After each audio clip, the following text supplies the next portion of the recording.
these self-made media ecosystems are exacerbating polarization. There's just no question about that. Katie Couric is an icon. Hi, everyone, and welcome to this Thursday edition of First Look. I'm Katie Couric. Today, the former Today host shares how she foresees the future of media and threats posed to it by authoritarianism and AI. I honestly feel like we are living in parallel universes, and we better pay attention to this. What is the relationship between the media landscape and what we're seeing politically? Oh, my God. All right. Well, so many thoughts.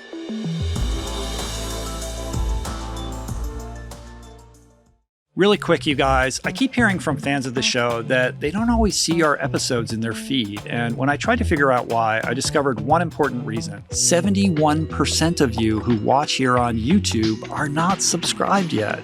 So, could you do me a tiny favor? Just hit subscribe. It's free. It'll take you 1 second. And that way you won't miss any of the episodes that I post here on YouTube. Thank you, and on to the show. I'm so delighted to be in your presence. I'm sure you hear this all the time, but you're somebody who's kind of been in my life as far back as I can remember, just this sort of constant media presence and quite iconic in all the things that you've done. I mean, you've worked at all the networks, you've had every job. Except for Fox. Yeah, oh, that's true. You haven't done it. Well, there's time, you know. I don't think they'd have me. Yeah, I don't know. That's You okay. I don't know. Everything is up for grabs right now, I think. It seems that way, it's pretty doesn't crazy. it? And that's kind of where I'm headed with this. I mean, what was the impetus or the decision to be independent and to have your own media company? Are you happy doing what you're doing right now? Like, and maybe that's a lead into kind of talking about the, media landscape at the current moment. Oh my God. All right. Well, so many thoughts, as they say. I actually am trying to develop a documentary about, sort of the fall and perhaps rise again of journalism, depending on how you see it and how it ultimately shapes out, because it's still sort of the wild, wild west. And I mean, obviously, these silos, these self-made media ecosystems and echo chambers are exacerbating polarization. There's just no question about that. Everything I get basically reinforces my point of view. And sometimes I'll look at other things because they're not served up to me. And I try to read, the Wall Street Journal editorial page to see what people like that are saying. Or, I love Peggy Noonan, and I read the New York Times. Washington Post has kind of gone downhill, which makes me sad as our hometown paper, Rich. But I think that it's obviously creating this extremely divided country. But I think the other thing you have to add to it is the President of the United States. I think that this probably would be happening, let's say Bill Clinton was president, or Barack Obama, or George W. Bush. I think people have different political points of view, but I think that Donald Trump has just poured gas on our whole, not only media landscape, but on our whole kind of sense of who we are as Americans and what we think of what's going on. And, sometimes I think, gosh, am I, because of the algorithms, because of the people I talk to, because of the company I keep, because of my values, am I being unfair? But I don't think I am. And maybe somebody who disagrees with me doesn't think they are, because of what they're reading and listening to and the people they're talking to every day. So I honestly feel like we are living in parallel universes, and it's really hard. And I have chosen, because I'm an independent journalist now, without any corporate overlords telling me to take it easy, or like what Bob Wright once did when I was on the Today Show. Why were you so harsh with Condi Rice about Russia? And I told him to basically stay out of my journalism, and I'll stay out of his executive suite, which, now they're all kind of mushed together because of everything that's happened with ABC and the lawsuit and pulling off Jimmy Kimmel and now what's happening at CBS. With Barry Weiss coming in? Well, not only Barry Weiss, but also when you look at, the Ellisons, which I think may be a much bigger TikTok play, right? Mm-hmm. That's really, I think, because how important is CBS News at this point? Not really super important anymore. But it's an important piece in a larger puzzle that the Ellisons are putting together, where digital media properties and legacy media properties, assembled create a juggernaut that allows them to, on some level, have a lever on public opinion. Oh, I agree. But I just don't know how important the news component is for, this whole kind of land grab that they're doing, right? With Paramount, and now they're talking about Warner Brothers, and now I guess they're part of TikTok. I'm not really up to speed on sort of this whole group of Trump cronies that will have control of TikTok. Yeah. You would think the DOJ or the FTC would step in, to prevent some kind of. I have a lot of faith in Pam Bondi and Brendan Carr. That happening, but I think. What's interesting there's so many threads to pull with that, but on the one hand, you have the ways in which, power operates in this current climate where they're going to be conciliatory to the administration in order for certain mergers and deals to get rubber stamped and approved, right? Right. But at the same time, also, there is a little bit of a 360 thing going on where these digital properties, whether it's TikTok or Barry Weiss's The Free Press, these were independent organizations that weren't affiliated with anything legacy media oriented, but now they're coming back around to become part of that. It's a full circle kind of situation on some level. there's still independent media that is going to, I don't know if you follow Midas Touch Network, for example, and I've interviewed those guys a couple of times. And the Bulwark. The Bulwark. PodSave, the crooked media guys and things like that. Yeah. It's fascinating to watch. I just read that Donald Trump is going to be on 60 Minutes. And I am so curious, A, who will be doing the interview, and B, what kind of interview it will be. Now that Ellison owns CBS. How much is he going to be challenged? How much are they going to be breathing down the correspondent's neck? It's very dystopian. Mm-hmm. To me, it's nonpartisan though, because nobody should be celebrating a situation in which the Fourth Estate is kowtowing to power. This is the whole point of the journalistic enterprise. Don't you think that a 60 Minutes correspondent? Do you have total faith that they're going to really vigorously challenge Donald Trump? No, I don't have faith that they will, which is the point, because it's an example, it's an illustration of what's happening right now. So whether you support Trump or don't support Trump, you should be supportive of, an independent, journalistic, ecosystem of integrity that is always going to challenge those who are occupying seats of power, right? And we don't have that. So what does that mean, and where does that lead us? Well, I think you still do, but he probably wouldn't go on any of those platforms. I don't think Donald Trump would be interviewed by someone who he perceives is not a friendly questioner. Of course not. But the fact that it's 60 Minutes makes it fascinating, because this is the place where you're going to be in the hot seat no matter who you are, right? And if that doesn't go down, what does that say about what 60 Minutes is? Well, I think it's going to be a real inflection point, honestly, for that show. And my hope is that respectfully but vigorously, he is challenged on many of the things that he has done and he believes. And, it's going to be fascinating. But what I was saying about sort of what I'm doing now, I feel like, as I said, nobody's saying, hey, Katie, will you take it easy on this, that, or the other thing? When I see something is happening, and I think people need to be aware of what is happening, then I don't want to sugarcoat it. And I want to bring in people who talk about the dangers of what's happening.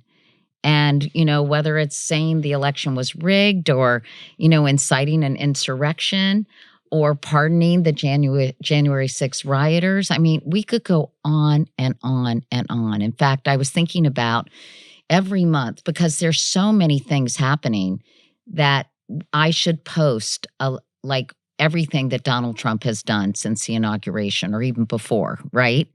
Because I think people are just being overwhelmed. It's so much and they forget about it. Mm-hmm. And the news cycle, you can only cover so much. And then like, hey, whatever happened to this story from 3 weeks ago? We just move on. I mean, when you think back to Watergate or the Pentagon Papers or any of those seminal scandals that, overnight destroyed political careers, immediately, they seem almost quaint in comparison to what we're seeing on the daily. And there's so much of it. What is that word? What is that term? Is it like Gish Gallop, where there's just a waterfall of stuff? I don't know word. You just can't get your hands around it. So it's impossible to, redress any of these things, because tomorrow there's a whole nother set of these things and we just sort of move on. And there doesn't seem, it's, in addition to being in this sort of post-truth world, we're in a post-consequences world, right? Like where nobody is being held accountable for any of these sorts of things. And so many of them, violate the social contract on some level. And so we're seeing the envelope pushed in what's acceptable, and it comes from the top.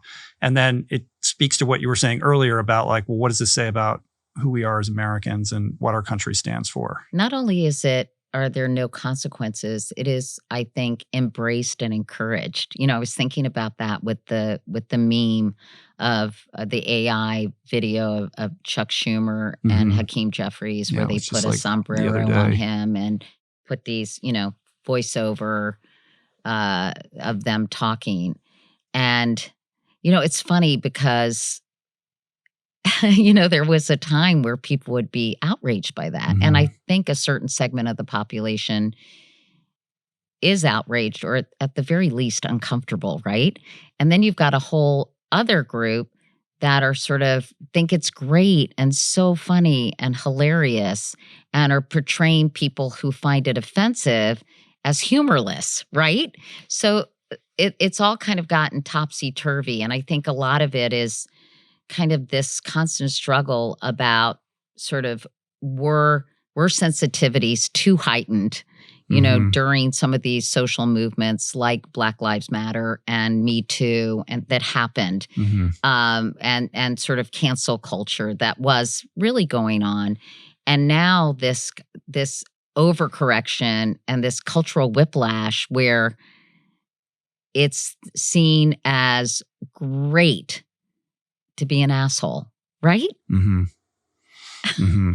As long as your assholedom is directed at owning the libs. Yeah, right. And the hangover for the excesses of the progressive left, seems to have a very long tail, because this is ammunition or, fodder for a lot of this stuff, a lot of the sort of glee around, like this behavior that it's like, do we really want the leader of the free world behaving this way? Is this in our best interest? Is this what leadership is all about? Is this the example that we're setting across the world?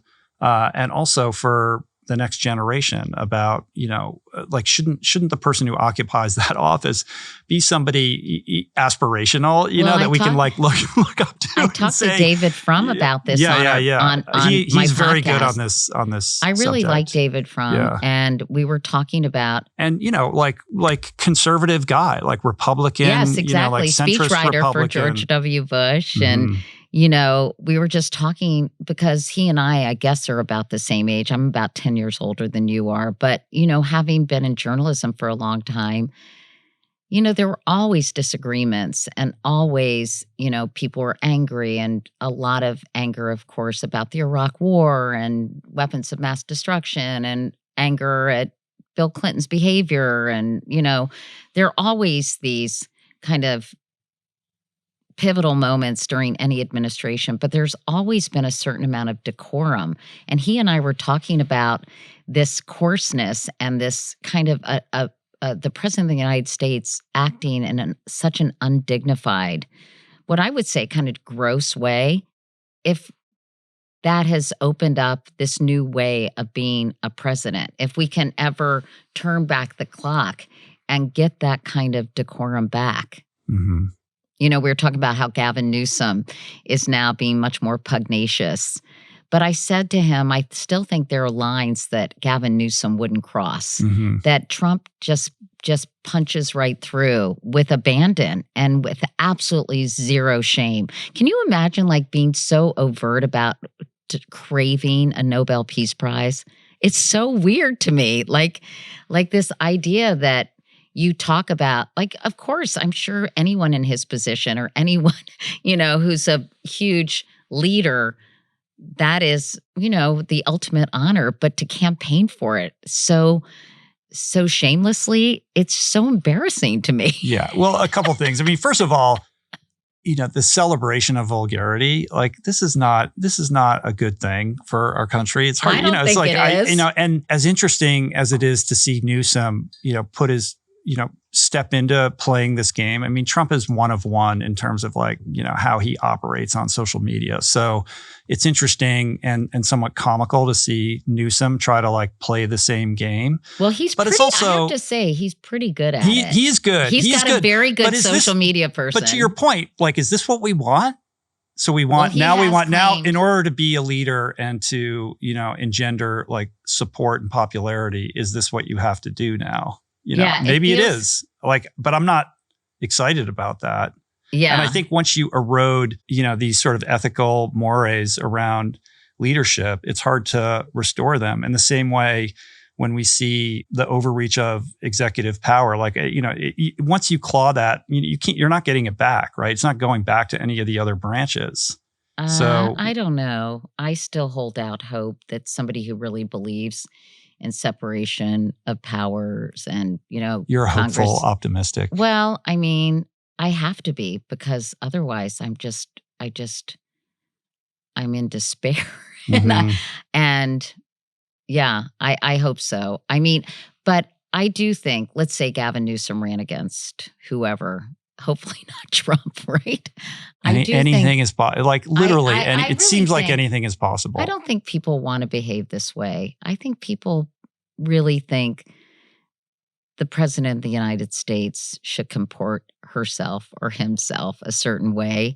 And I think right now, with all the power concentrated among the GOP and MAGA specifically, and this cohesiveness that you see among Republicans, I think it's sort of a last-ditch effort to say, we have no power. We got to fucking do something. And if it's to punch him and mock him, and if this is the only thing these people really understand, we're going to do a little of that.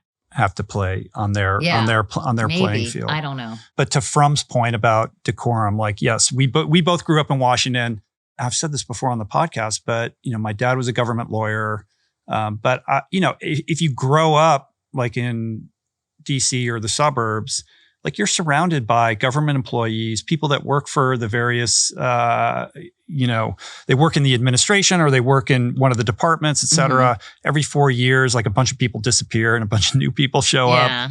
Everybody I grew up with a lot of career government people. Yeah, me too. Me too. You know, there would be parties and barbecues and, you know, there's Democrats and Republicans and everybody's getting along fine. They may disagree on policy or whatever, but it never interfered with, you know, the comedy, COMITY, of like being neighborly. You know what I mean? Like there was a decorum to it. It was civilized. Like people could reach across the aisle and communicate with each other. And that just seems impossible now. Like, I don't know what it's like living in Washington now. Yeah. I have a lot of friends who still live in DC, and they're not really that involved in politics anymore, but I don't know what it's like either. And, you know, my parents died and we sold our house a long time ago. My brother lives in Charlottesville. My sister lives in Boston. And so I don't know that many people anymore in DC who are working for the government. But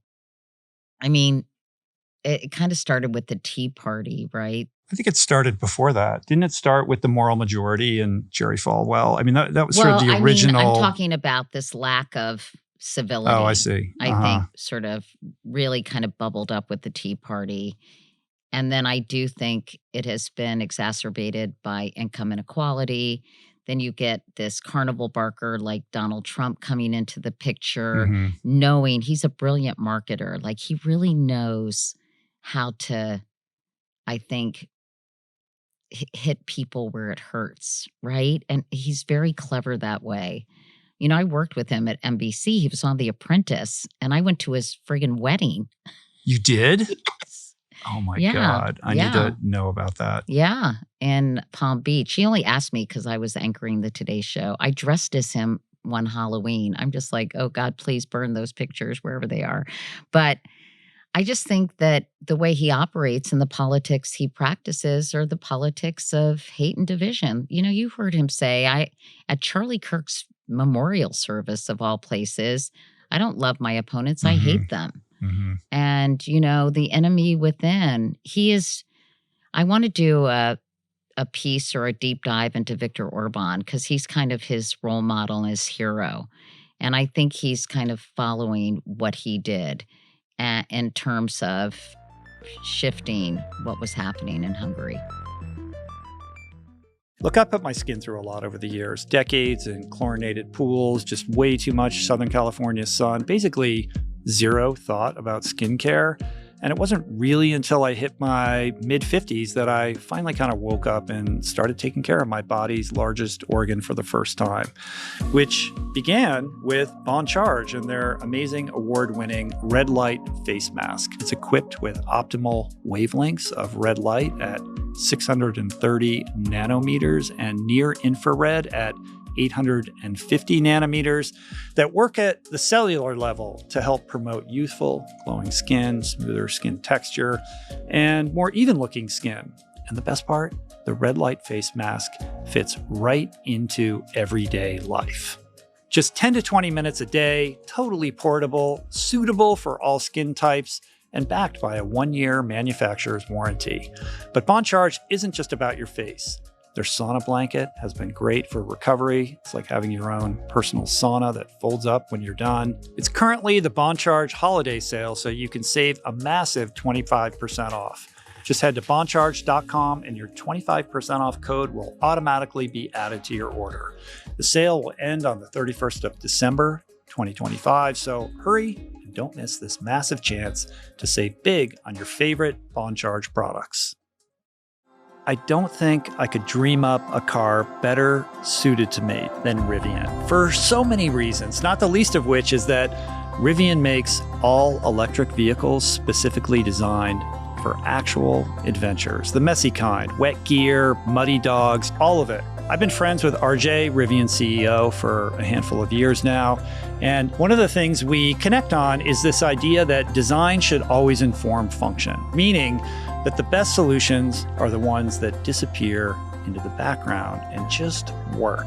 Take the front trunk, for example, spacious enough to actually use. You can lock it up when you're on the road and spray it out when you're done. The R1 truck has this gear tunnel for all of life's messy stuff. Built-in outlets and USB ports mean you can power your phone, camp fridge, cooktop, camera gear right from your vehicle. I'm so proud to partner with Rivian, not just because they make incredible vehicles, but because they're solving real problems instead of adding complexity, which in a world of overwrought technology is rare and refreshing. Well, with the income inequality and the ways in which that is accelerating the distance between the haves and the have-nots, if you're somebody who is looking around and not seeing a lot of opportunity, and you're in a town where there's a lot of unemployed people, and nobody's going to college, and people can't pay their bills, and you're pissed. Health, yeah, of course. So a guy comes along and he's tapping into your anger and your disenfranchisement, and it doesn't even matter if he's going to solve the problem because he's a vessel for all of that, anger and resentment, and he represents that. So of course you're going to support that person, and you're going to gleefully celebrate every time, he he gets one over on the libs or whatever, right? Like it doesn't matter as long, chaos is fine. Like let's just blow it up because it doesn't look like any of this is serving me anyway. Mm-hmm.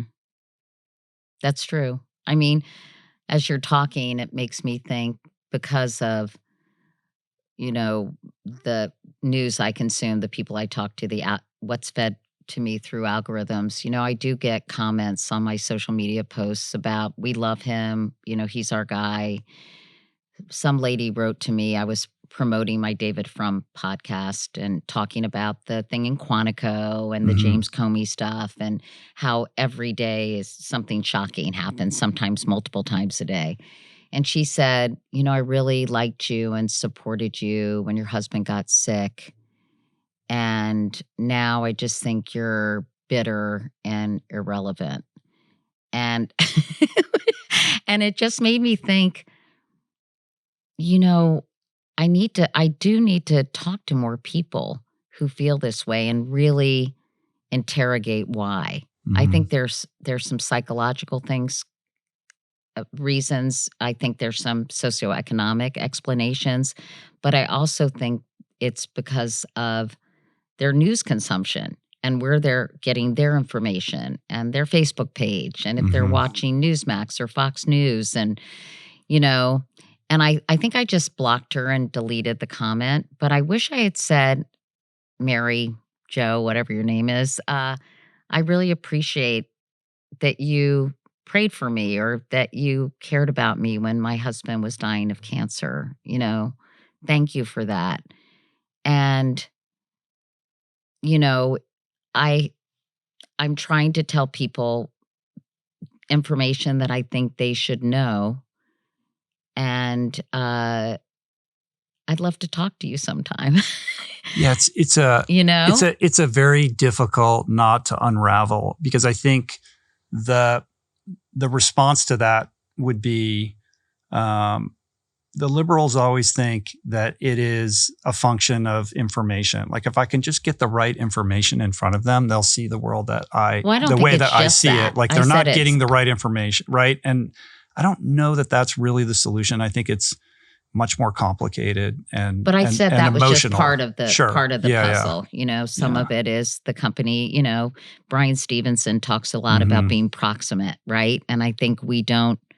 To your point earlier about what life was like in Washington back in the day, we don't really commingle that much with people who are different than we are. Yeah, and that's a problem. And by the way, when we do, we usually avoid those conversations because they're just too uncomfortable. So it's not unrelated to the loneliness epidemic and our relationships with our phones and our device. Like we're not in community in the way that we used to be. I could not agree with you we more. think that we are because we're scrolling and we think we're connected to all these people, but we're not. And that's really, I think, that's like ground zero. I think it's a part of it. I think it plays a big role.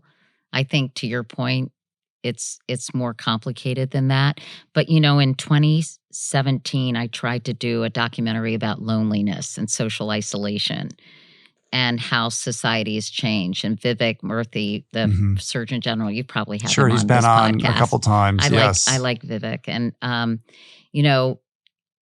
it was even before that. And I was just thinking about how our society has changed and how little time we spend. And this was even before, this iPhones had come out, really came out in 2010 in a big way, right?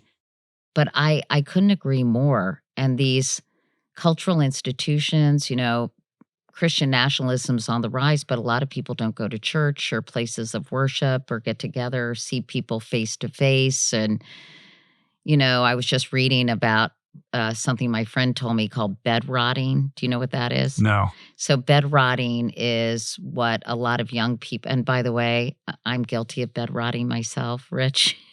It's when you are in bed and you spend hours on your phone before you even get up in the morning. Sometimes that happens to me. I gotta put my phone in a different room because I start reading, and I have to say, most of the stuff I'm reading, I think it's worthwhile to read. I'm reading articles and opinion pieces and an occasional recipe I see pass by. But, this idea of wasting so much time on your phone, and these kids are just lying in bed rotting. It's crazy. And but I think the loneliness epidemic is something that we really need to explore. And I was going to kind of look at other cultures and also look at places that are trying to fight it. Mm-hmm. But this was a while ago. Nobody was interested. They thought it was too much of a downer. I think we're getting a taste of the solution, thanks in large part to Jonathan Haidt and what he's doing in schools, and the fact I'm interviewing that now him next month. There are phone-free schools now, and the teachers are like making videos about like how incredible, like how it's like unreal how different it is, and the kids are happier, and it's like, all we had to do is this one thing, and look what happens. The idea that didn't happen sooner is so insane to me. I remember taking my daughter to look at colleges, and we went to UVA because that's where I went to school. Yeah. And neither of my kids went to UVA, but that's all right. And we went to Larry's. Just that little comment alone, like I got a window. We went to Larry Sabato's class. You must know Larry Sabato. I don't. He's a political science professor, like beloved, really. I mean, he has been radicalized by Donald Trump. I'll say that, I think. Anyway, we're going to his class because he's a very popular teacher. And even back then, so this was in like 2014, and I noticed so many people were on their computers, like shopping at J. Crew. And I was like, this is during the lecture, you mean? During the lecture. Mm-hmm. And I was like, this is terrible. Your parents are paying for this, or you have a whatever, however you are here, and you're not paying attention. I mean, of course, everybody does that to a certain extent. But the fact that I said to Larry, can you cut off the Wi-Fi and just so people can't be on the internet while you're teaching? But the idea that it was okay for kids to have phones in school and that they were told not to use them, LOL, it was so ludicrous to me that it took so long for these schools to do something about it. Well, only a few are doing anything about it right now. Well, I think New York State just did something. Oh, did they? Kathy Hochul, yeah. Well, it's just like anything. It's like smoking, or we don't realize until later, like the ill that we have, It's reaped. Funny. Going back to CBS though, in 60 Minutes, I remember. So it was like 2009, and I said to one of the producers who I really liked, who has still a good friend of mine, I was like, "Hey, let's do a story on how cell phones are tearing families apart." And how they're changing our relationships with each other. And it didn't happen because it was too soon, to your point. Like, I've always had a little Spidey sense, I think just because I'm older and I've followed so many stories throughout my life, I've always had a Spidey sense of like, what is going to surface? What aren't we thinking about that's going to be a problem later? So what is your Spidey sense telling you now? What are Democracy. you early on? Yeah. I think that my democracy Spidey is unraveling, that there's we're sunsetting democracy. I can't really credit my Spidey sense for that. Trading it for authoritarianism. I don't know that you're early on that idea. I was going to say I can't say that. What are other big issues? Gosh, I don't know, because everything, I think, to your point, is so chaotic, and there's so many things that are hard to focus on. I'm working on a documentary right now about disparities in medical research between men and women, and sort of whether it was the women's health study at NIH, which was stopped prematurely, or all kinds of statistics about women are diagnosed with diseases 4 years later than men. Women were only required to be included in clinical trials in 1993. And I just thought it would be a really interesting, because I think women do live longer, but they don't live better. And had we been treated as, different beings with different, biologies, and not just small men with boobs, I think we'd be a lot further in mitigating some of these illnesses and diseases that strike women that just have not been sufficiently studied or tested on. Yeah, it's a real problem. I've had a bunch of women experts, medical doctors come on the show and talk about that. We actually just put up a compilation episode where they're basically echoing everything that you said. Like Yeah. all of the research is done on men, and how it impacts women is almost an afterthought. Like they're shoehorning it in, and we're like, and it's not acknowledging like the complexity and differences in women's brains and their hormonal systems, et cetera. Exactly. And the impact on Alzheimer's and diseases and all of these sorts of things. I'm so glad you're bringing this up, because 2 out of 3 people who get Alzheimer's are women, and yet only 12% of the funding is spent on female-specific Alzheimer's disease. And the other statistic I always love is that erectile dysfunction, I just like saying that anyway, which gets all the money, which affects 19% of men, has gotten 5 times the funding as PMS that affects 90% of women. I mean, that's just sort of an example. And I was even looking at something about South Carolina and abortion laws and what's going on there. And everyone was saying, well, you know, are they requiring men to get vasectomies, right? I mean, it's crazy. The world is crazy. But I think I'd love to look at that compilation video. Do you know Dr. Lisa Mosconi? Yes. In New York? Yes, I do. Is she the head of the NYU Women's Health Center now? Yeah, exactly. Yeah. I believe so. I don't want to. Yeah, I'll look. We have a bunch of experts, and we're going to be talking to a lot of patients. Another, issue that gets very little attention or funding is postpartum depression or even postpartum psychosis. I remember covering that Andrea Yates story. I don't know if you remember that, but that was I don't remember that one. In Texas, and it was a woman who had 5 children. Her husband, Rusty, worked for NASA. And one day she just killed all her kids. And it was so horrific. And she killed her oldest son last and drowned him in their bathtub. I think he was 7 years old. And she chased. It's one of those stories that something about that I will never forget. And I went down to Texas. I think it was Houston. And I met Rusty Yates, her husband, and he showed me around their house. It was the eeriest, most upsetting thing. And he showed me where the little boys, where their Lego sets were, and where the baby's room was. And then he said, "Do you want to see the bathroom?" And I said, "No, I can't. I can't do that." But my point is that, and there was another story in Massachusetts where a woman, killed her kids and then jumped out the window. But these things haven't been studied. They don't know how to. But imagine if for 30 or 40 years, scientists and medical researchers had focused on the brain chemistry in postpartum women. That's another area we're going to look at, because it's just really upsetting, and it's so incapacitated for so many new mothers. And not only is the science not there and the research, but there's such a stigma about it too, So anyway. We're not exactly in the best moment when it comes to funding medical research. Oh my God. I know. Yeah. We're going to have to talk about something fun eventually, because this is like such a bummer. But no, I'm glad you brought it up, because it's super important for people listening. Yeah. So yes, the NIH funding is being cut, I think, by 40%. And, much of my adult life after I lost my husband to colon cancer and my sister to pancreatic cancer has been spent really focused on cancer, raising money for cancer research, getting to know a lot of scientists, increasing awareness. And, I started Stand Up to Cancer with some other pissed off women who were just very frustrated at the pace of progress.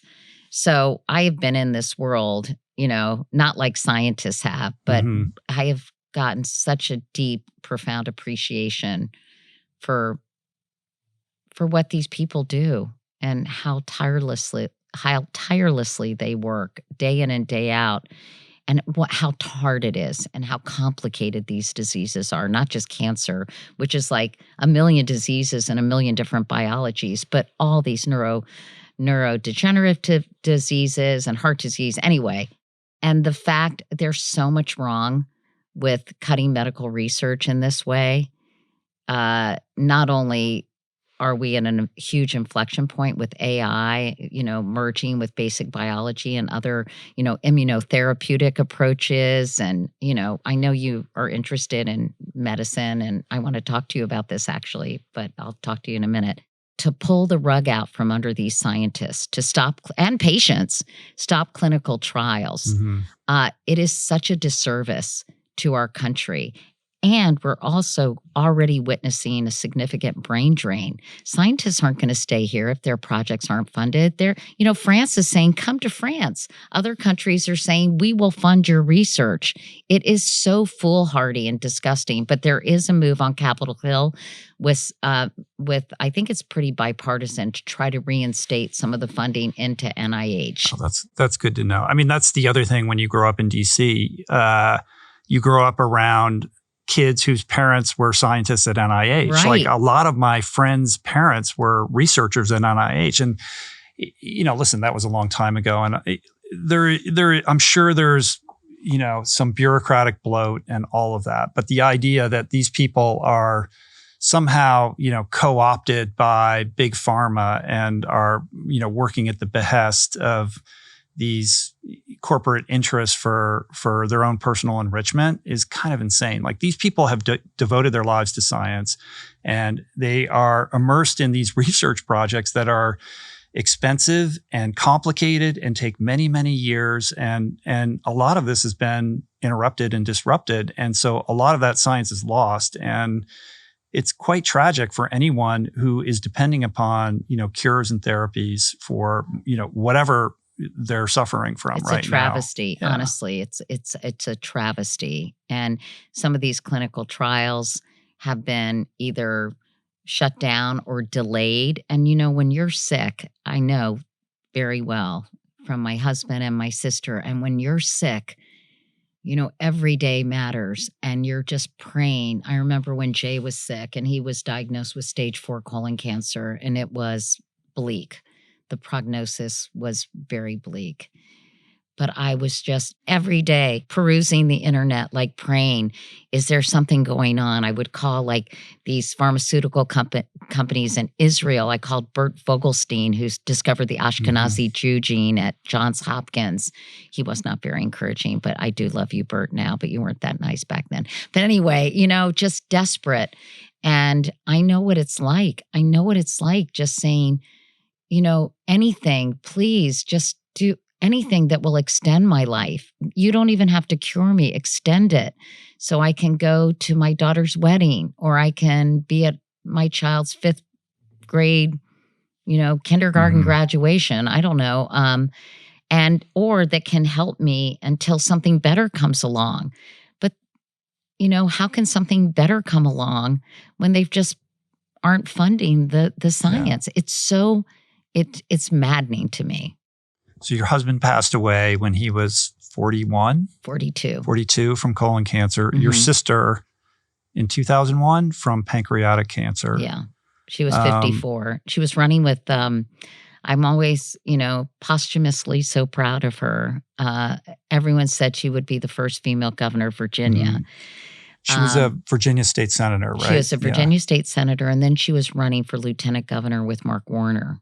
Wow. Who I also really admire. And she was diagnosed just out of the blue, with advanced pancreatic cancer, and in a world glimpse of my bizarre life. And I had just done the Tonight Show with Jay Leno, and I was in the green room.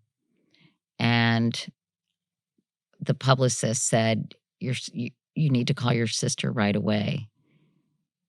And you know how your heart stops. And I called my Emily. I had 2 sisters, Emily and my other sister, Kiki, aka she's really Clara, but I call her Kiki.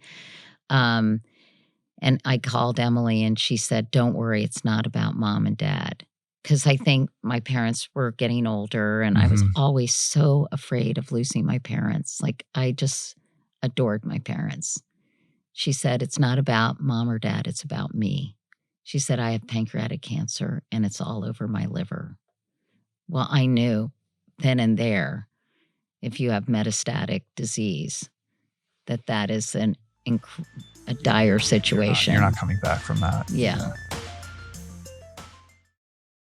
I got news for you. The holidays are coming, and with them, all these questions kind of start swirling in our minds about what we're going to give people that we care about. And honestly, it's really hard because most gifts just end up forgotten somewhere. But the gifts that actually do get used are the ones that make someone want to use them. And On does exactly that with their incredible line of high-quality running and hiking gear. Shoes like the Cloud Ultra for trails, the Cloud Runner 2 for roads, the Club Hoodie for recovery days, hiking stuff for exploring nature in the mountains, and even accessories like performance socks, caps, hydration packs, backpacks, and travel bags that work as amazing stocking stuffers. So here's the thing. The real gift isn't the gear. It's what becomes possible when the gear gets out of the way. Those early morning runs where your mind just clears, that trail you've been meaning to hike, that runner's high, or that silence at the summit when everything just clicks. Movement changes things, and sometimes all someone needs is the right gear to make movement more fun, more stylish, and more accessible. So move yourself on over to on.com/richroll to explore my picks for holiday gifts. This podcast is brought to you by Squarespace. As someone who has been able to create an influential presence online and sustain it for a long period of time, I can tell you that what it requires is getting over asking others for permission and giving it to yourself to create a platform to share your expertise, to amplify your voice, to build a community, and to serve it. To get there, get Squarespace, because Squarespace gives you everything you need to claim your domain, showcase your offerings with a professional website, grow your brand, and get paid all in one place. Award-winning templates mean that you start with something beautiful right out of the gate that anyone, can then customize using drag and drop editing to build something that looks completely bespoke. The video showcase features allow you to create video libraries, perfect for online courses or premium content. You can easily add paywalls to monetize your expertise directly, and their email campaign tools handle relationship building for you. So stop waiting for someone else to build for you what you can build for yourself right now. Check out squarespace.com/richroll to save 10% off your first purchase of a website or domain using the code RICHROLL. Your husband, your sister, and then I was diagnosed. You, a couple years ago, diagnosed with breast cancer, and early stage. Your husband, didn't he have like a liver tumor? Yes, he did. 3 months before I got married. I know. It's like, I think is like the message. It's insane. Don't date Katie Couric. Do not become romantically interested in me. Stand up for cancer, but like cancer's following her around. Like beware. I remember when John Molnar, my husband, I said, oh God, I could see the New York Post, like with my face on a black widow, spider saying, what's wrong with her? And he was like, thanks. I really appreciate your concern. But anyway. But in the interest of pivoting away from depressing topics, well, wait, Katie, though, I do want to talk to you real quickly ahead. about colon cancer. Okay. Because I just did this funny spoof of the Sydney Sweeney thing. This is what I was teeing you up for this because I was like, this is the fun part. I thought you were moving on to a different topic, but then I have something serious to talk to you about. The less depressing aspect of this was you spoofing the Sydney Sweeney jeans ad. So that was fun. Did you find that funny? Yeah, it was great. I hope people found it funny. Actually, and even on your Instagram where you post, I think it was your Instagram, what was the brand of the jeans? American Eagle. Yeah, like they were like, we approve this message. Yeah, I thought that was funny. I also thought it would be really a smart PR move for them. I think I suggested this to my assistant because they called my office to ask if I wanted a pair of jeans. And I said, Alyssa, ask them if they would want to donate this. I did this with the Colon Cancer Alliance, not with Stand Up to Cancer, but a specific colon cancer group. I said, why don't you have Sydney Sweeney present me with a check for colon cancer research? Like, give us $1 million.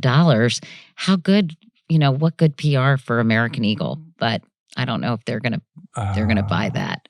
But They should have done that. I mean, it's all PR, and there was such a swirl of controversy around that. That would have ameliorated that immediately. I thought so too. But it was very savvy on your part, to honestly, meet the moment of I can't culture. take credit. I can't take credit. Explain it for somebody who doesn't know what we're talking about. So I was approached by the Colon Cancer Alliance. I know the head of it, my friend Michael, and he said, hey, we do this Lead from Behind campaign every year. One year, Ryan Reynolds got a colonoscopy, and I do a lot of this stuff too. You famously, had your colonoscopy done on television. Yes. This was like a big thing. I know, which was, it's funny looking back on it now. I really just wanted to explain to people like this disease is preventable if it's caught early. It had a huge impact in testing. There was a giant spike. 20% increase in colon cancer screenings. They called it the Couric effect.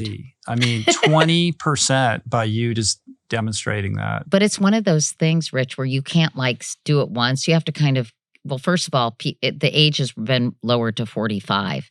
And as people, get older and more, every year, a lot of people turn 45. You have to kind of keep reminding them. That just happened. The lowering of the age has happened a couple years ago. But I also took Jimmy Kimmel to get a colonoscopy.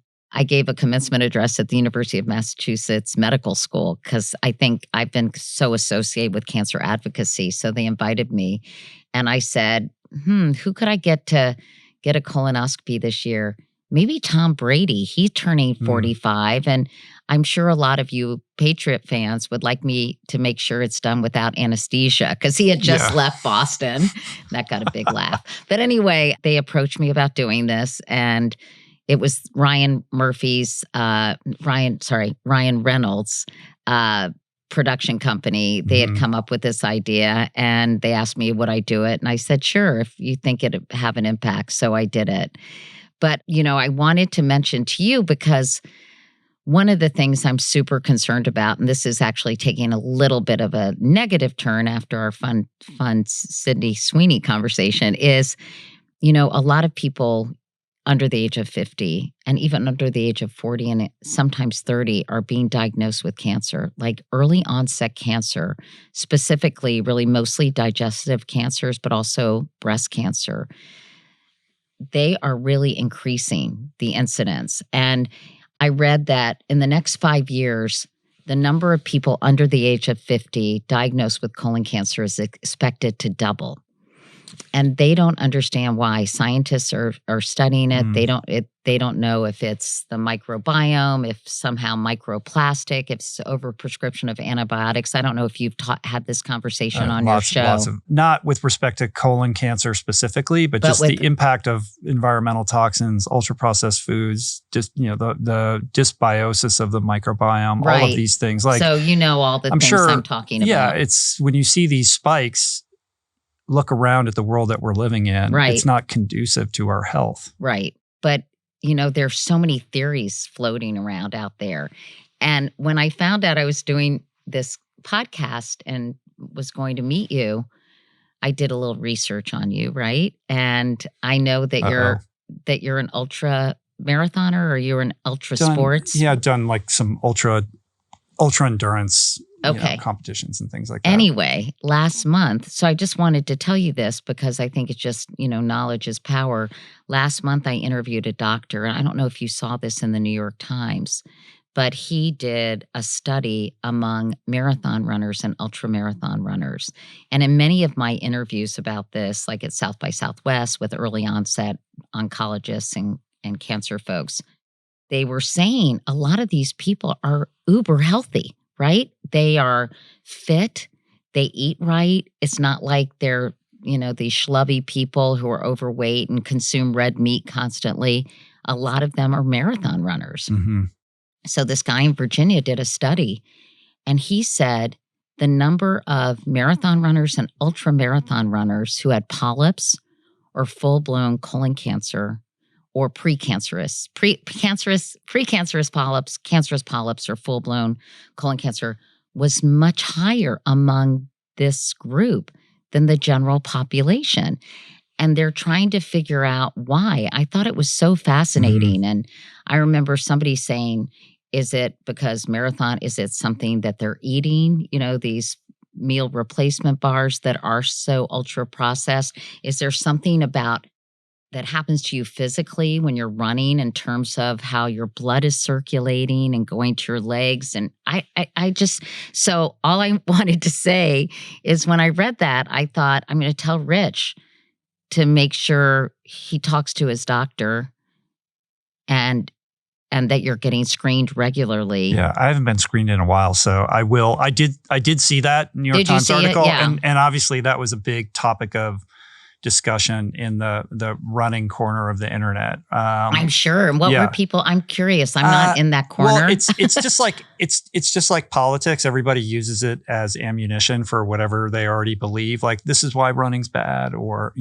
they're overstating this and they don't really know why. It doesn't. Nobody's getting to the bottom of it. Is the point. And I think, and this was a very preliminary study. It could be anything, but like, I just thought it was worth noting. It's important enough to know, like, that the one thing you can do is go and get screened and tested more regularly. Yeah. And also this deserves more research and more funding. And, so this guy is going to try to do more testing about it. But I just found it really fascinating because you wouldn't think. Yeah, you would think it would be the other way around. Maybe it's because they're eating a lot more food because they're burning calories and they're just running more through their system. I mean, it could be a million things. Yeah. It's interesting. I would be fascinated to learn more like that. Obviously, it's in my interest that gets studied. Well, I just thought about you. I don't know what that guy's funding is like, but when I read you're an ultra runner, whatever that means, what does that mean anyway? Like you do double marathons or something? Yeah, it's been a minute. Like I haven't done. I just had spinal fusion surgery a couple months ago, so I'm not doing anything right now except gaining weight. But in my late 40s and early 50s, I did a bunch of like long races, like double Ironman type stuff or whatever. But good to know. I want to shift gears I want to talk about some funner stuff. Okay. Like I interview people for a living, so it's like, I'm not going to let you like get out of that chair without like learning a little bit about the art and the craft of like how to talk to people effectively. Well, I think you're pretty good at it. Well, I have my own, I just started doing it and found my own way into it. But you come from, rigorous journalistic standards, and what you do is a little bit different. About that, but you've talked, listen, you've interviewed every president, all these foreign leaders, like all kinds of people over, literally almost like 40 years at this point. So what have you learned about how to approach, whether it's a challenging interview or, a different kind of conversation about what could possibly make it great? Like, when you go into sitting down to talk to somebody, like, what are you thinking about? What's important to you? How do you approach these things? Well, I think a lot of times, sort of overall, I'm thinking about what do I want the audience to get from this interview? Like, are there certain things that we'll be discussing that I think are informationally important for people to know? So that's sort of my North Star. But I also think, and I'm sure you found this, there's so many different kinds of interviews, right? There's some that demand more challenging questions. There's some people who are more slippery, who don't answer the question. So I would say, like, listening is critical. Like, you really have to listen to people and make sure you're hearing an actual response to the question, like with politicians. So I would say, so let's say a politician or, somebody who's talking about something technical. Preparation is key. Like, I really appreciate that you knew my sister died and that you knew that I had been diagnosed with breast cancer, for example, and that you had gone to my website.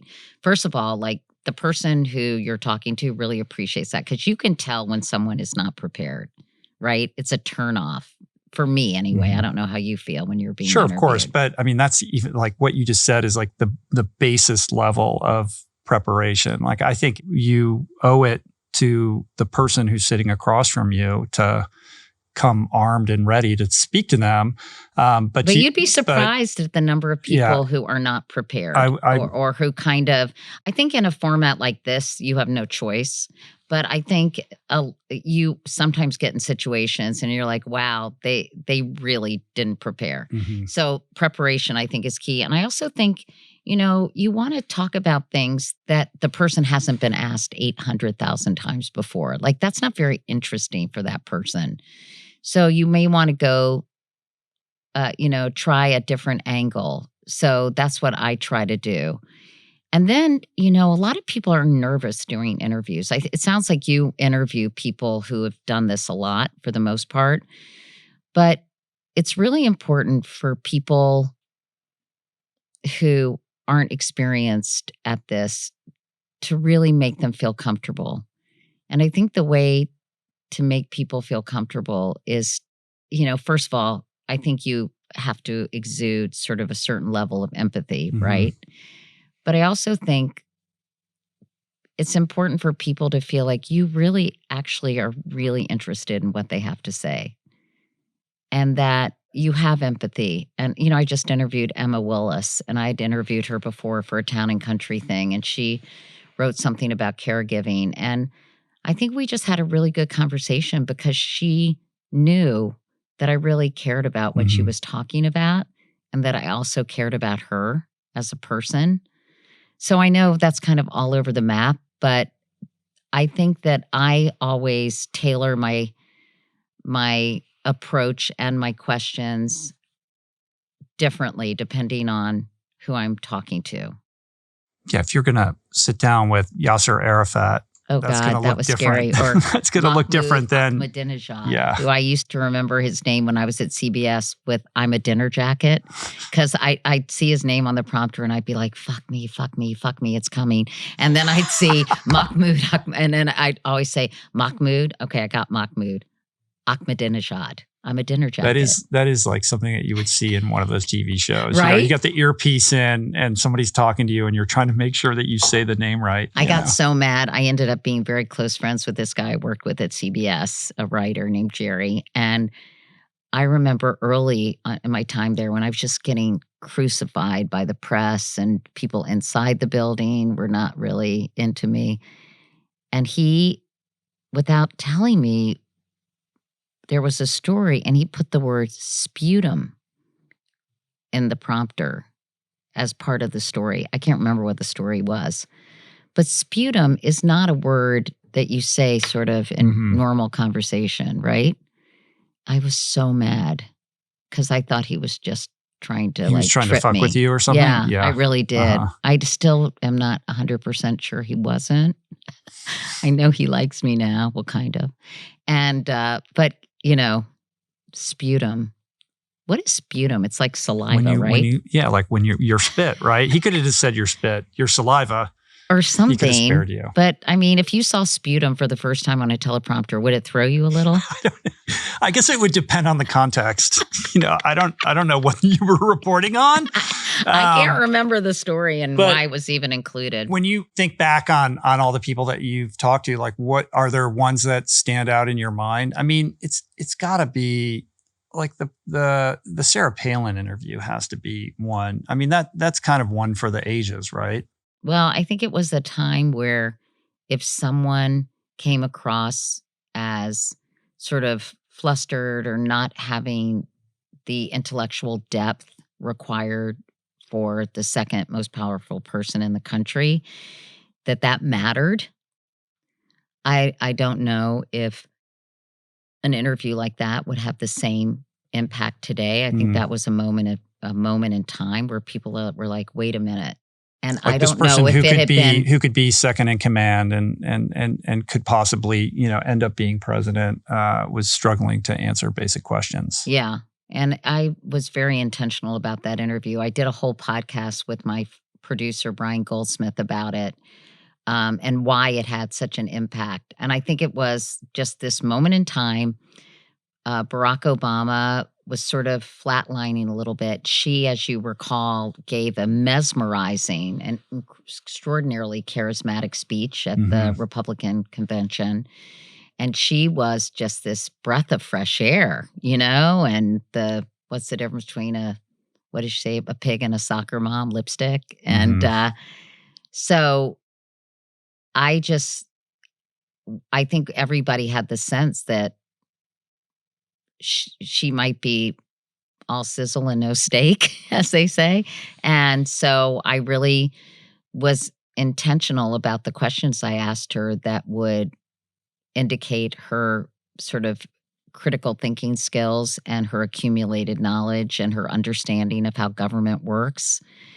And I remember saying, I am not going to react. I almost had a Parkinsonian affect. And I just was very, but it's so ironic to me that the question that everyone remembers is what news sources that you, yeah, what are it your, was sort of an newspapers I think it was in establishing your worldview, because I was sort of interested in what makes somebody so ideological in either way, like what shapes them, right? For you, it might have been your parents, I don't know, or where you went to college, who knows, right? And I said, as you've established your worldview, what newspapers and magazines have you read that really have influenced you? I can't remember it specifically. And that's when I think she just wanted me out of her way. Well, it wasn't that question. It was the follow-up question where she said she made some general statement they put in front of me. And then, and you did this a couple times. I rewatched it. And it was the follow-up of like, can you name anything? Like, what do you mean specifically? Like using the word specific, like name some, things, like really like not letting her But off I the sort hook. of did it in a way, and I don't know if you noticed, but this is sort of, I thought was a little artful. I said, I'm just curious, like, can you name a few? Like specifically, what sort of things do you read? So it wasn't so like, specifically, give me some names. No, it didn't feel like you were hammering her. Yeah. It was a walk and talk. It wasn't like you were sitting across from each other with light. So it was a little more informal or casual. I feel like in 2025, that would have been like on a podcast. It wouldn't have been, on like network television. But because we don't live in a monoculture, I mean, that was like a moment, like that just traveled the world and then, just became the topic of many a Saturday Night Live skit and Amy Poehler playing and Tina Fey. When she showed up, when she was announced by McCain, the first thing I said to my colleagues, I was doing the evening news, I think in Ohio, I was on a remote. I go, oh my God, she looks just like Tina Fey. There's your Spidey and then sense. Sure enough, Tina Fey plays her. That was an interesting, important interview. But I think now people, I tried to be, just as I said, have no facial expression. But now that interview would be treated one way on certain media outlets and another way. It was a hit job. It was in bad faith. Yeah. But I think it much more so, or Katie Couric was out to get her. But as evidence of how different the times were then, in the immediate aftermath of that interview, like it kind of built over time, right? The Republicans weren't upset about it initially. No, I think everyone... everyone accepted it at face value. I think people thought it was fair. That my questions weren't gotcha questions, everyone but Sarah Palin herself. But I remember John McCain, I interviewed them together and he said, I thought that was a very fair interview. He was such a decent man, John McCain. Yeah. If only. If only. Remember when people were talking about Obama in a campaign rally? I don't know if you've seen this. A lot of people have. And they were saying, saying disparaging things about Barack Obama. He's a Muslim or he's a terrorist or something. And John McCain said, wait a second. That's not true. He's an American. He's a fine man. Sort of ethically stand up. We have policy differences, but he's a good man. Yeah, that wouldn't happen today. No. The tan suit. It's just, these things that happen that were like so... dumb. That created all these controversies that, today, like, it just seems strange. How about the birth certificate? You go back to Donald Trump on this rampage about the birth certificate. He feels totally comfortable just lying, bald-faced lying about things. And, I think what's still stunning to me is that Americans seem okay with it. So what's the way forward, Katie? How are we solving these problems? A big problem is institutional distrust and distrust of the media. Oh, On some yeah. level, we have to repair our faith in expertise and find some way to, be able to agree on basic things if we want to kind of survive as a democratic republic. I couldn't agree with you So more. how are we gonna do? You're sort of eyes on deck. You've talked to everybody, you've been everywhere. Like I feel like you would have a sense or a grip on what ails us and what the antidote is. I think you're giving me too much credit. I think that, all the things we talked about, I think people need to gather together and actually have conversations that enable dialectical thinking, like two things could be true at once, or has some nuance to a conversation. So I think that whole idea of Brian Stevenson being proximate, like getting out of your bubble, I think there is this lingering feeling, maybe it's from Hillary Clinton and the deplorable comment, that coastal elites look down on people. And again, I think some of that is exacerbated by income inequality, like all these billionaires and people who are truly struggling. I think the Democratic Party, this is no big, epiphany, has lost its way with working class people. 100%. There are some things that just are empirically true and some things that are false. And I think, what did Daniel Patrick Moynihan say? Everyone's entitled to their own opinion, but they're not entitled to their own set of facts. Well, now everybody is entitled to their own set of facts. So how do you convince somebody that Tylenol doesn't cause autism? I'm not saying that it doesn't deserve further study, whatever, but to make that statement, when the one thing that has been shown to increase your risk of autism is high fevers. So it's really hard for me to kind of be that middleman to kind of broker trust when I think so much of the lies are on one side. Do you? Yeah, it's despairing. You said earlier that you're in your own bubble. I am too. I think on some level we all feel like we're the exception to the rule, and we're not the one being manipulated. It's all these other people, right? And we're not really acknowledging the extent to which we've selected our information silo just like everybody else. Right. And I try to step outside of it and hear all different kinds of opinions, but my feed is what it is, and of course it's reaffirming like my worldview.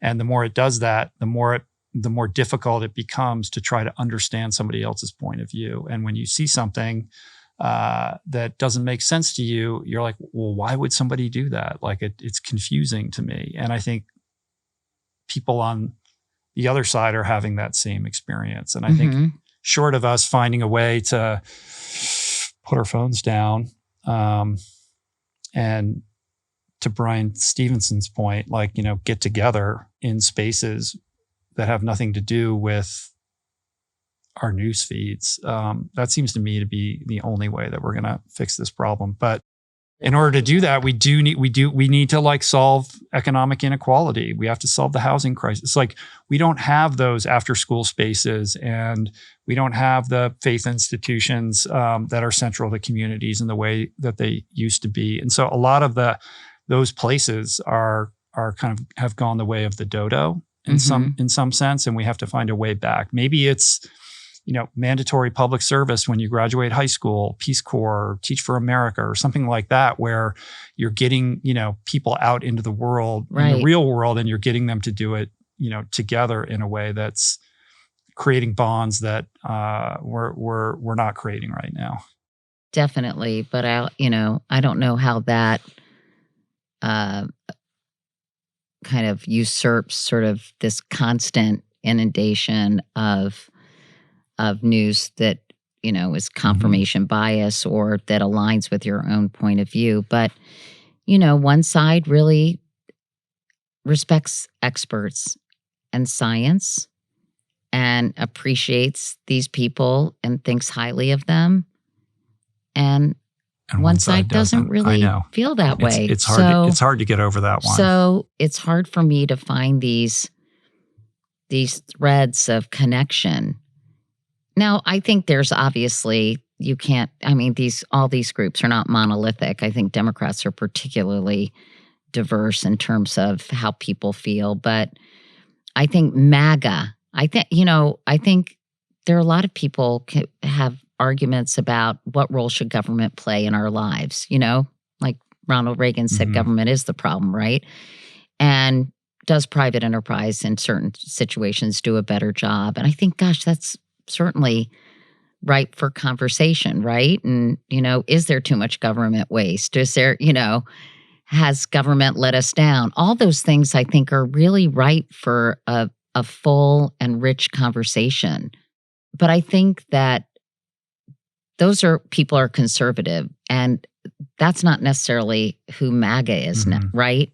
And MAGA is a very specific strain of populism that I'm not sure has necessarily, I guess they do have some,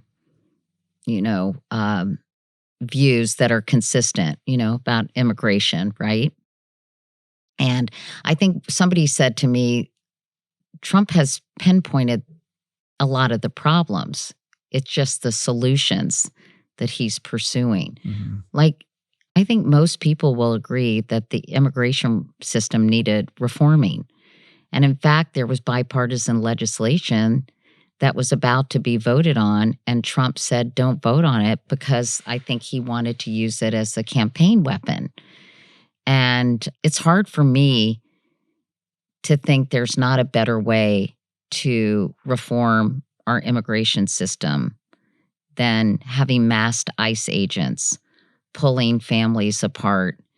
And by the way, targeting people who are American citizens and not giving due process. I mean, that's not the way to solve the immigration crisis.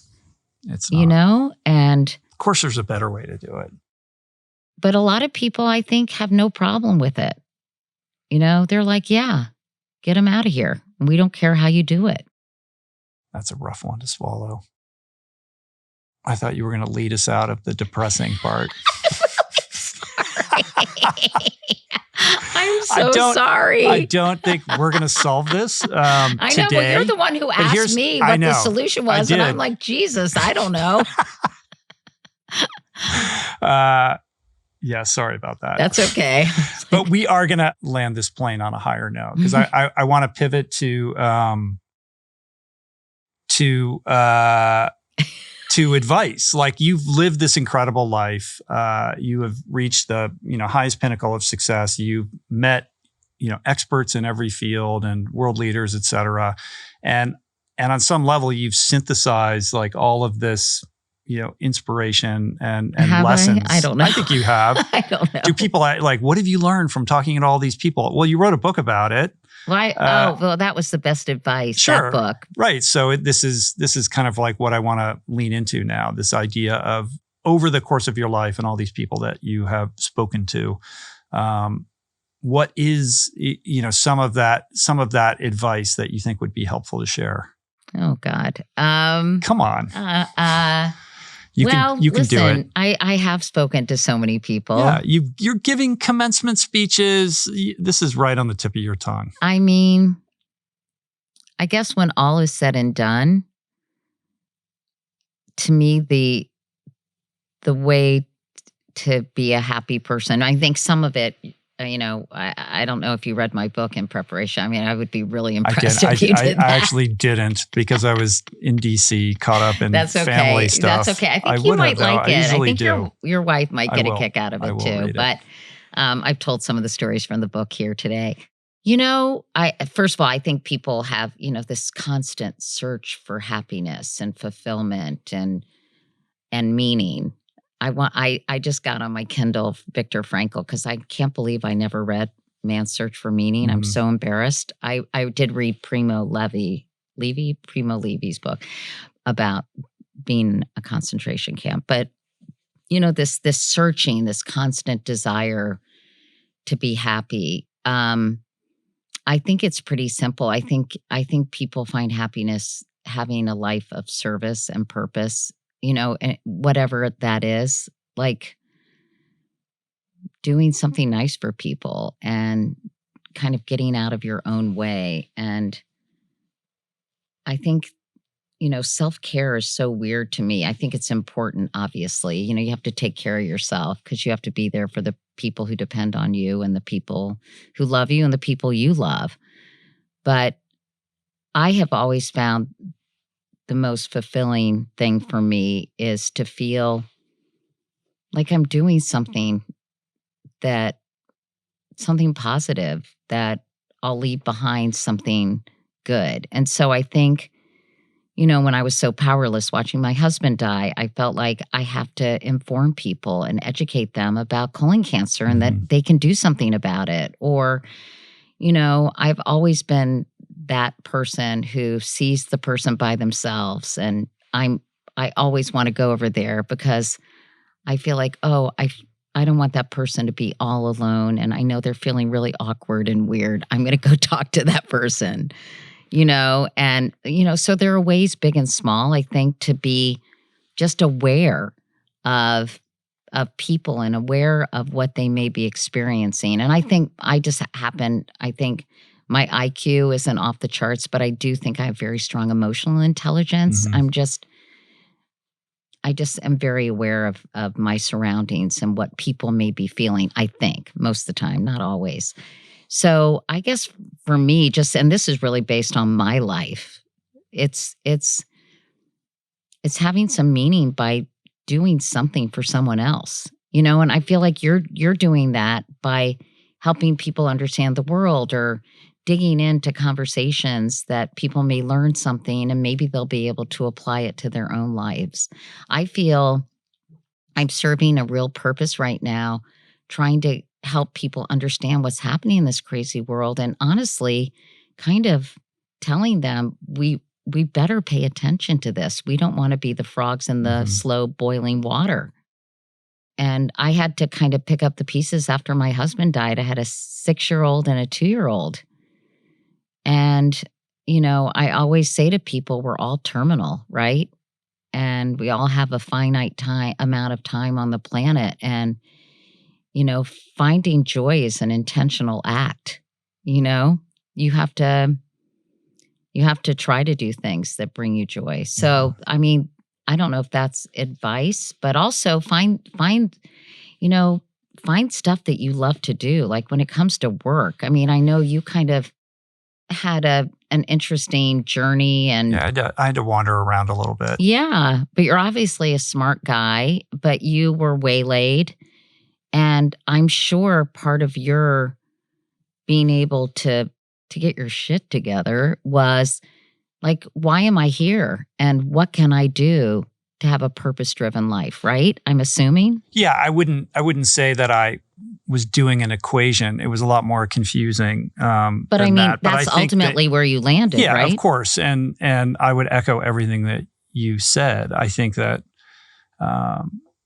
happiness is not something that you aim for. It's a byproduct of orienting your life around figuring out what brings you joy, what you're naturally interested in, curious about, and then marrying that to how it can contribute to the betterment of others. So the service aspect with the, kind of internal desire to do that thing, like that for me, like that's the gift. Like when you can find something you really love and then figure out how to make it part of a greater contribution, that's where you're going to find happiness, meaning, fulfillment. They're all byproducts of those things. But I think service, like going into any dynamic, big or small, and looking to figure out how you're going to give more than extract, and I think we're in kind of an extraction forward environment. Like it's all about like, what am I going to get out of this? And like, how am I going to be better off as a result of this conversation or this experience, as opposed to like, or what have you done for me lately? Yeah, exactly. And it's very transactional in that way. Yes. But I think when you're service oriented and looking for opportunities to give, like to me, that's always the path towards greater happiness. And I think, it's a luxury to be able to if you're just to if have you're this like, kind of privileged life. Yeah, you're trying to put food on the table. It's of course, it's like, it's such a privileged perspective. This morning when I was bed rotting, I saw this woman on some podcast talking about a recent Harvard study about the number one thing that created a happy life or that led to a happy life. What do you think that is? Well, it had to be some kind of service-oriented response. No? What? Relationships. Like the quality of your relationships, having a network of friends to support you, for you to support. This was what the Harvard study said. And it's interesting because when my husband was really sick, his quality of life was terrible. And I remember him saying, this is no way to live. And he said, the only thing that really matters is your family and your friends.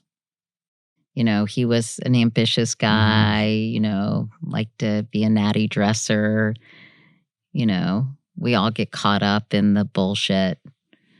And, I think that just echoes what I saw with this Harvard study. It's really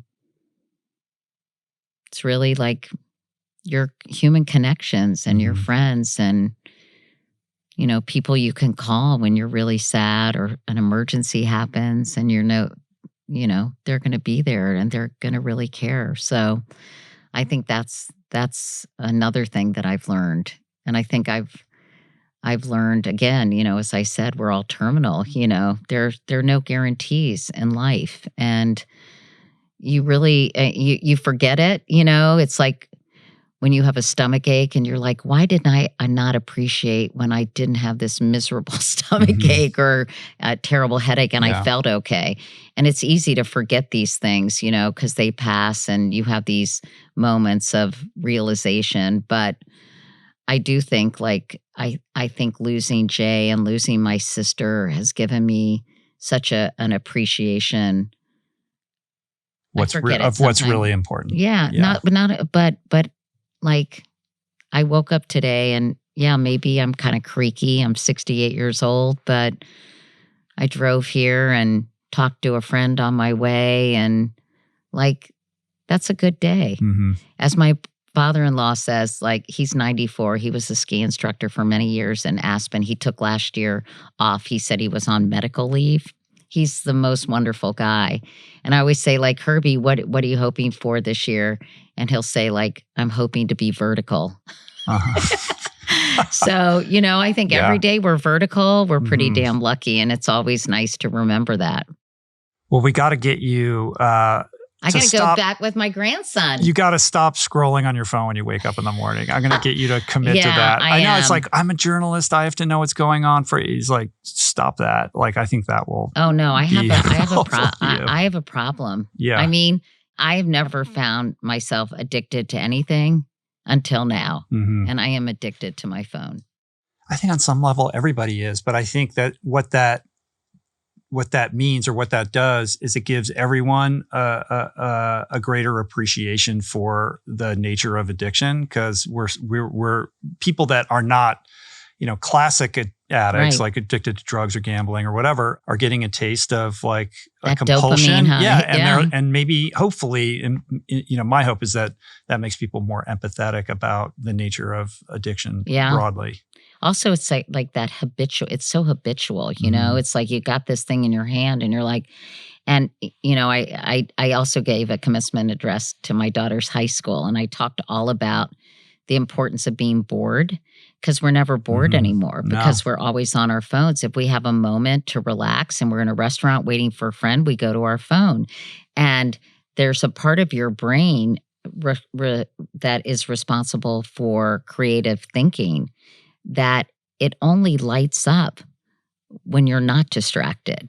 And when you have a blank slate. We're the last generation to know what it's like to grow up where you were compelled to be bored. Right. And that's why all your good ideas sometimes come in the shower because you're just there. It's just you and the water.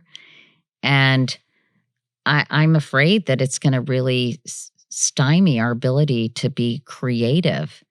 This is a pendulum swing, though. I think young people are very keen about this, and they're on their own behest, like making decisions around like their digital hygiene that we're not, because they see what their parents are doing. So that makes me optimistic and hopeful. It's amazing, though. Like my little grandson, who's 18 months old. If Ellie has her phone anywhere near her, let's say she's making a call. And he's been watching Miss Rachel a little bit, like just in very small amounts.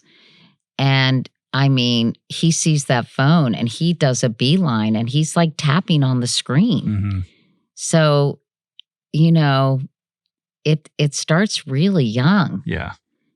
And that's really scary. And one thing I'll just tell you before I go is that, for some reason, as I bed rot, I've been getting fed a lot of videos from the 80s. Like, hey, we're from the 80s. We, we actually had landlines and talked to people on the phone. Or we're from the 80s. We rode our bikes all day. Mm-hmm. And, all this stuff and it does show how much life has changed. And then I think it ends by saying, wouldn't you like to be back in the 80s? Yeah. Yeah. My kids are like, sounds like it was a lot better. I was trying to explain to them. My daughter says that too. Yeah. I was trying to explain to them that we had a party line. Did you have a party line on your phone? Did you remember that? Like where you would pick up the phone, but you shared your phone line with some other stranger or whatever, and you could only call like when they weren't on the phone. You had a party line in Washington, D.C.? That's so funny. I know that when you wanted to reach somebody and you got a busy signal, that like you were just screwed. Like you just had to keep calling and calling. I remember one day I was going to a basketball game. I was a cheerleader, which I know is a big shock to you. And I didn't have a white turtleneck, and I had to borrow a white turtleneck from my friend Barbara Cherney. So I did an emergency break-in, and I got in so much trouble from her mom because that was the only way you could break into a landline call. Right. So the operator says, we have an emergency call from Katie Couric or Katie. And her mom was on the phone. And understandably, she was so pissed at me. But that's what you had to do when you got a busy signal. I mean, it's so crazy, isn't it? It was a different time, And now I think landlines are coming back. I think so. Well, let's get you back to your daughter and your grandchild. Did we accomplish anything? I don't know, but I loved talking to you. That was super fun. Do you feel like, how do you feel? I feel like we had a really nice conversation. Me too. And I feel a lot less inhibited now than I used to. I used to, really have to be careful. And I'm sure some people don't agree with me or didn't like what I was saying but I feel comfortable expressing myself and having a point of view. And I feel like I've kind of earned the right to do that. I think you have. And I really appreciated talking to you. It was fun. Yeah, I had a good time. And next time you have to come on my podcast. Anytime, Katie. I want to hear about swimming at Stanford. I want to hear about addiction that led to another addiction. And I want to hear about your heart situation and how that was such a wake-up call for you. And, I'd like to talk to you about what you've learned from all these interesting people you've talked to. I'm happy to share with you anytime.